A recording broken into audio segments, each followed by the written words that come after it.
Après des menaces de tension entre occidentaux et russes autour de la crise ukrainienne, Washington menace les oligarques russes de sanctions. Le texte, censé servir d'outil pour faire pression et éviter une invasion russe de l'Ukraine, comprend des mesures financières, des mesures de contrôle des exportations, ainsi que de nouvelles sanctions contre les élites russes. Les États-Unis ont préparé des dispositifs de sanctions spécifiques contre des membres de l'élite russe et leurs familles si jamais la Russie attaquait l'Ukraine.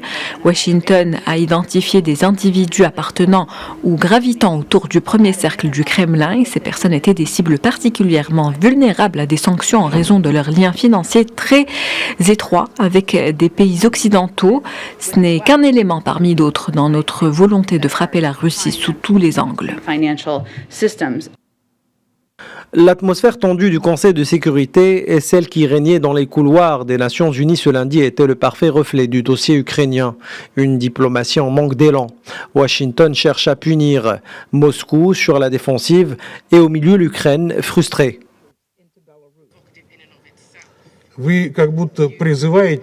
Washington cherche à semer la zizanie. Elle veut que la Russie attaque l'Ukraine. Elle veut voir cela arriver. Nous rejetons de bout en comble les accusations américaines infondées. Aucune déclaration d'attaquer l'Ukraine n'a été prononcée par un officiel ou un homme politique russe.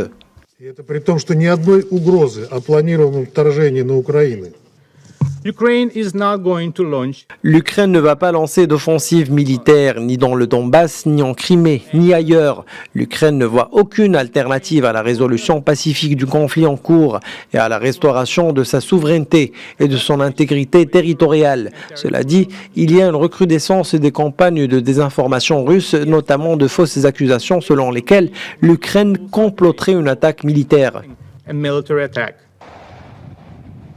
La Russie est accusée depuis la fin de 2021 d'avoir massé jusqu'à 100 000 soldats à la frontière ukrainienne en vue d'une attaque. Moscou nie tout projet en ce sens tout en réclamant des garanties écrites pour sa sécurité dans le rejet d'une adhésion de l'Ukraine à l'OTAN et la fin du renforcement militaire de l'Alliance Atlantique à l'Est.